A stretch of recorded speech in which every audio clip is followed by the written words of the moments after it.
kamera 1 jutaan. Halo teman-teman, selamat datang di channel saya Teddy T. Terima kasih buat teman-teman yang sudah mau nonton video saya. Oke, tadi udah dikasih depannya udah ada video sedikit mengenai tentang kamera saya yang mau bahas. Ini murah banget teman-teman. Kamera yang saya mau bahas adalah XM1 teman-teman. Kamera ini adalah kamera dengan sensor X-Trans teman-teman. Apa benar kamera ini merupakan kamera termurah Fujifilm dengan sensor X-Trans? Nah teman-teman, langsung aja ya nonton videonya. Jadi saya akan bahas alasan saya mengkoleksi Fuji XM1 di tahun 2023 teman-teman. Langsung.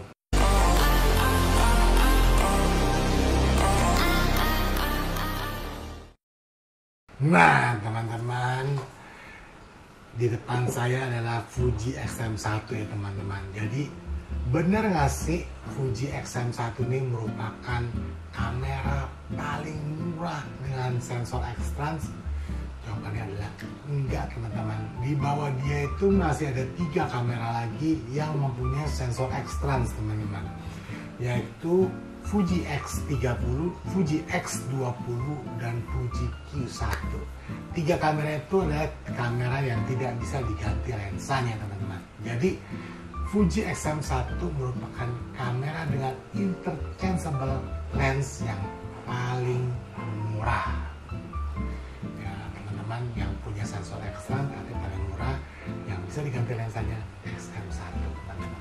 Nah teman-teman, kalau teman-teman ingin lagi pengen coba, wah nih kamera Fuji kayak bagus nih, pengen nyicip teman-teman, pengen nyicip sensor X-Trans bagus aja sebetulnya ini, karena sensor X-Trans hanya Fuji doang, jadi eksklusif ke Fuji teman-teman. Nah kalau teman-teman mau coba kamera X-Trans, sensor X-Trans ini, kamera yang paling murah ya teman-teman bisa pilih di XM1 ini teman-teman. Nah berikutnya teman-teman, saya akan menerangkan kenapa di tahun 2003 saya memilih Fuji XM1 ini untuk menjadi kamera koleksi saya gitu teman-teman. Saya akan bahasnya. Yang pertama adalah satu sensor ya, saya sudah bahas pertama. Sensornya XM1 ini sama dengan sensornya X Pro 1 yang terang-terangan pasti X Pro 1 itu kamera profesional dari si Fujifilm ini teman-teman. Sama sensornya tapi harganya beda teman-teman. Nah XM1 ini merupakan kamera entry level tapi mempunyai sensor yang sama dengan yang Pro. Itu alasan saya yang pertama untuk memiliki XM1. Alasan saya yang kedua adalah bodinya teman-teman. Bodinya ini bagus, solid teman-teman. Kalau saya berpikiran pengen beli kamera Fuji yang 1 jutaan atau 2 jutaan yang murah teman-teman, saya mungkin akan berpikir Fuji XM1 atau Fuji XA1, XA2, XA3. Nah teman-teman, di Fuji XA itu bedanya dia sensornya bukan dari X-Trans. Kedua yang bikin saya lemes itu teman-teman, XA2 ke XA3 itu kadang bodi belakang plastiknya itu kurang bagus teman-teman, bisa pecah. Kalau yang ini saya lebih rasa lebih kokoh di XM1 teman-teman. Yang XA2, XA3 itu bodinya saya kurang srek, banyak yang kada pecah di sininya. Itu faktor kedua kenapa saya pilih XM1, sensornya juga. Nah, faktor yang ketiga kenapa saya memilih XM1 adalah ya di Fuji itu emang kelebihannya teman-teman, dia menunya itu teman-teman di dalamnya udah punya ada namanya film simulation teman-teman, itu yang merupakan ciri khas Fuji. Ditambah dengan si sensor X-Trans ini emang lebih mementingkan atau lebih dominasi itu di hasil JPEG. JPEG-nya itu bisa diramu di film simulation ini.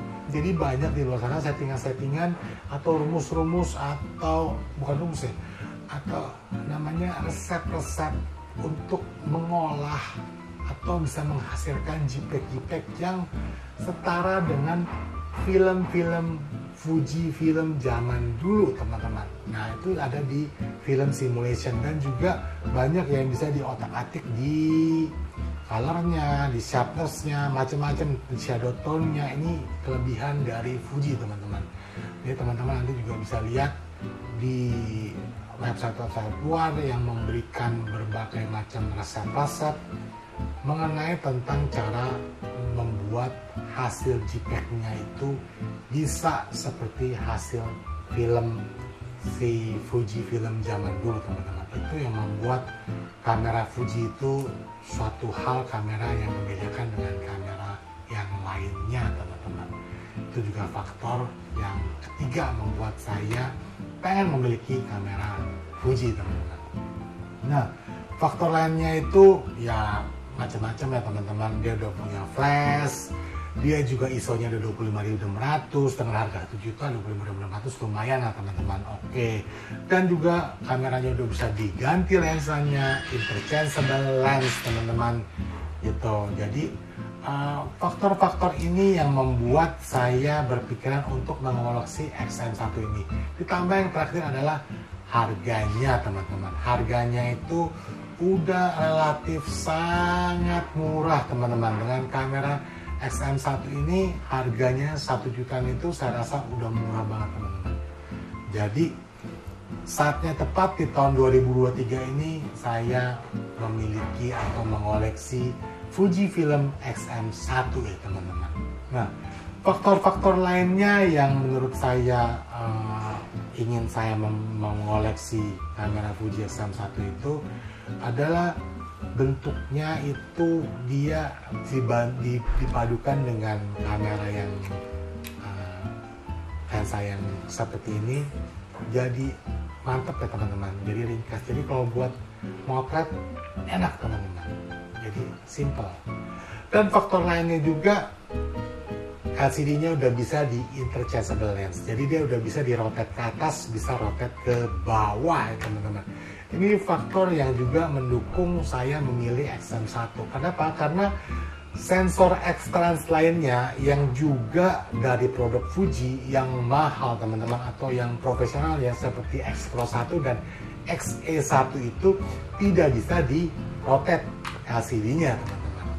Dia udah bisa di rotate teman-teman LCD-nya. Ini merupakan nilai plus saya untuk membeli XM1 menjadi koleksi saya di tahun 2023 ini teman-teman. Nah teman-teman, nggak afdol kalau saya nggak kasih lihat hasil-hasil fotonya teman-teman. Jadi saya akan tampilkan hasil foto-foto saya nge-treat melakukan Fujifilm XM1 dengan situasi siang, dan juga ada beberapa yang saya pakai di indoor dalam keadaan low light teman-teman. Teman-teman bisa lihat hasilnya kayak begini.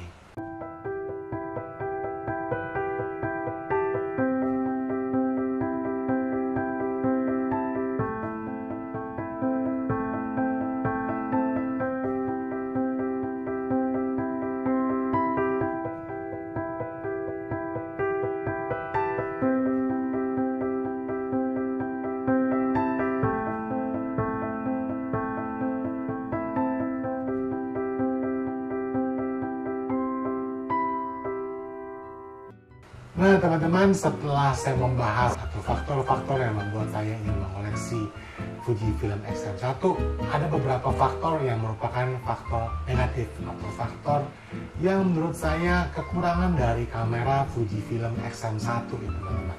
Faktor yang kurang dari pertama menurut saya adalah nggak punya viewfinder teman-teman. Ya kamera murah ya nggak punya viewfinder teman-teman.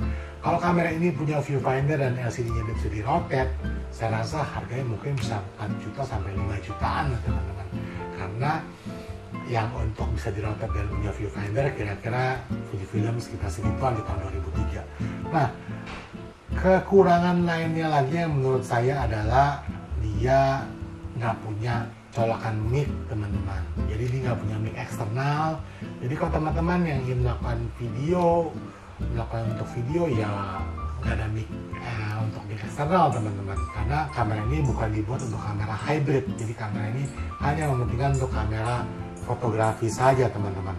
Nah Untuk kekurangan lainnya lagi, nggak punya image stabilizer teman-teman. Kamera ini nggak punya image stabilizer, jadi teman-teman ingin melakukan videonya standar 180 30 fps ya, hanya untuk pakai tripod ya teman-teman. Jadi kalau pakai handheld pasti akan terjadi gempa bumi teman-teman. Nah, kekurangan lainnya adalah LCD-nya itu kebanyakan udah pada vignette teman-teman. Di tahun 2023 ini hasilnya kebanyakan LCD-nya udah pada vignette teman-teman. Ini ya karena kameranya udah lama, kedua juga LCD-nya itu nggak sebagus hasilnya teman-teman. Jadi mungkin lihat di LCD kelihatannya kontras banget, tapi di hasilnya itu enggak teman-teman. Jadi hasil LCD-nya ini nggak bisa memberikan seperti hasil aslinya teman-teman. LCD-nya mungkin karena kamera entry level, jadi LCD-nya juga kurang bagus ya teman-teman. Itu menurut saya. Dan untuk teman-teman yang ingin menjadikan kamera ini menjadi kamera untuk webcam, ini nggak bisa ya teman-teman. Saya udah coba pakai HDMI video capture dan hasilnya kamera ini nggak ke-detect ya teman-teman. Jadi nggak bisa, atau mau teman-teman buat jadi video TikTok nggak bisa juga teman-teman, karena nggak support dengan HDMI video capture. Jadi saya juga udah coba, ini HDMI-nya itu nggak bisa karena ada port HDMI di sini. Nah, tadi saya udah memberikan semua kekurangan-kekurangan yang menurut saya ya teman-teman, kekurangan dari XM1 ini. Tapi balik lagi ke teman-teman semua, biar teman-teman bisa memilih mana kekurangan, mana kelebihan yang teman-teman lebih pentingkan. Karena kalau dalam memilih kamera yang 1 jutaan teman-teman atau kamera murah, itu pasti banyak nilai minusnya teman-teman. Kalau teman-teman ya, mau menggunakan kamera murah, ya kamera teman-teman tinggal memilih mana faktor plus dan mana faktor minus yang teman-teman bisa terima teman-teman. Jadi kamera ini bukan kamera yang the best ya teman-teman, karena kamera itu harganya 1 jutaan atau 2 jutaan lebih sedikit.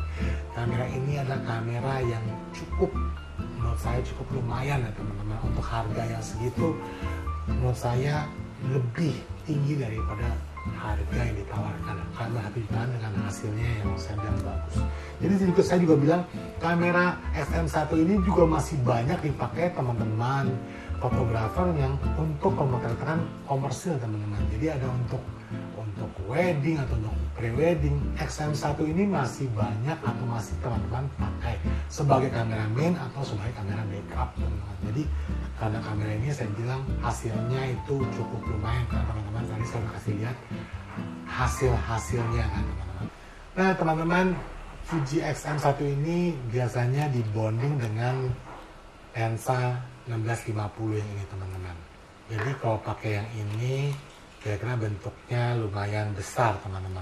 Kalau untuk nyetrit saya bilang enak dengan kamera dengan lensa yang 27 mili ini. Ini lensa Fuji Film dengan autofocus yang termurah dan juga paling kecil pancake ya teman-teman, 27 mili. Ini asik banget. Jadi kalau motretnya jadi lebih ringkas kecil gini, masuk ke dalam tas juga asik teman-teman. Nah, balik lagi, semoga review saya ini dapat berguna buat teman-teman semua dalam memilih kamera yang murah untuk menemani kamera-kamera mahal teman-teman di lemari kamera teman-teman. Nah, buat teman-teman yang belum subscribe, jadi silahkan subscribe, karena subscribe itu gratis dan juga subscribe itu dapat membantu saya dan support saya supaya saya lebih yakin atau lebih giat lagi dalam membuat video-video kamera-kamera murah seperti ini ya teman-teman. Nah, nanti berikutnya saya akan membandingkan kamera 1 jutaan gitu teman-teman.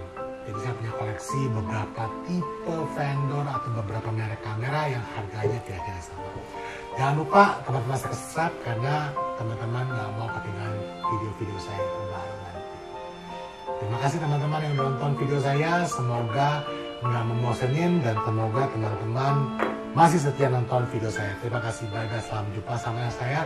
Salam motret, salam jepret, sampai jumpa.